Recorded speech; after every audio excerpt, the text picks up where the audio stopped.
In early 2020, the COVID-19 pandemic hit us like an avalanche. Medical science battled to save lives with every measure available. However, many who made it through the blizzard had ramifications which were felt in various parts of their bodies later.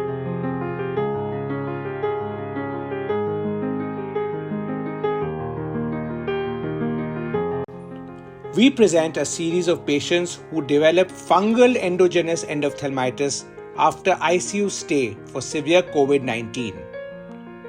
Each of these was a challenge to manage, especially as they had been initially misdiagnosed due to the varied manifestations. This patient lost vision 2 weeks after discharge from the ICU and came to us with a total retinal detachment and inferior retinal abscess. During the vitrectomy, we removed fluffy white fungal clumps, debulked the inferior retinal abscess, and peeled the PVR membranes. Superinasally, the membranes were very tight. We dissected these bimanually with our forceps and the light pipe, and then trimmed them with a cutter. The retina settled and silicone oil was injected. The material removed from the retinal abscess grew Candida albicans. At the end of the surgery, we were surprised to find episcleral creamy white material, which we dissected and sent for histopathology. These turned out to be refractile crystals of a periocular triamcinolone acetonide steroid deposit. This patient was initially diagnosed as non-infectious uveitis and loaded with steroids of every form.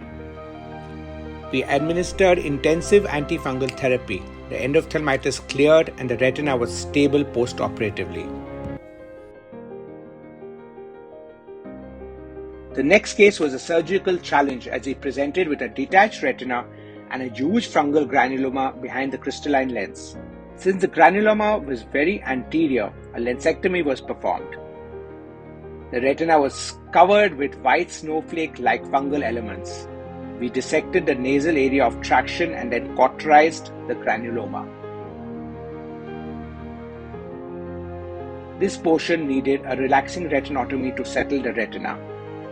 Once attached laser was performed, post-operatively he is doing well. Our next case was diagnosed elsewhere as diabetic macular edema and was referred to us for anti-VEGF injections. We noted CME on the OCT but surprisingly found a yellowish creamy lesion superinasally in the fundus. We treated her with oral and topical voriconazole. The CME resolved and vision improved. However, 4 months later, there was fibrosis in this area causing a tractional retinal detachment. We placed a belt buckle and tried to release the traction bimanually. Then we delineated the fungal granuloma with the cutter and cauterized its surface.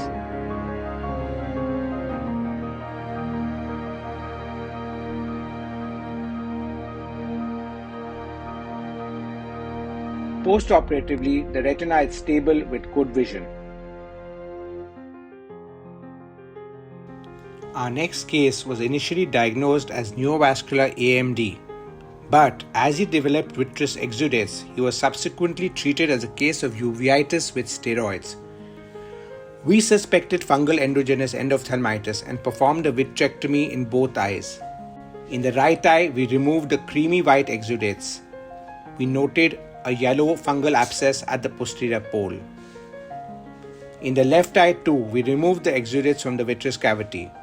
Then we realized there was a small fungal abscess at the posterior pole along with 2 large subretinal fungal abscesses in the periphery. We cleared the vitreous cavity, did a fluid air exchange and put in silicone oil. The vitreous sample grew Candida albicans. Despite all our efforts, the left eye was lost. He was on oral and topical voriconazole for 9 months. The right eye was infection-free for 1 year when he presented to us with a hypopyon that again grew Candida, and the eye worsened with a large fungal mass in the AC. He required a revitrectomy with IOL removal and oil injection. The retina is now stable, but this case makes us worried that the snowstorm can gather strength and attack us again. After weathering this fungal snowstorm, we felt it was important to spread this information to make the medical community aware of this issue. We made an infographic for all our medical colleagues. We also appeared on national television and a leading newspaper to spread caution about this and also promote rational use of steroids. But ours were not isolated cases, and more such cases were subsequently reported from across India, including a series of 33 eyes from South India. The Indian Journal of Ophthalmology published 2 editorials on this topic. So it seems we had only seen the tip of the iceberg. It is important to be aware of this entity and to have a high index of suspicion of endogenous fungal endophthalmitis in post-COVID patients who have been treated with systemic steroid. We recommend a fundus examination of patients on intensive steroid therapy for severe COVID-19, especially in those with any visual complaints.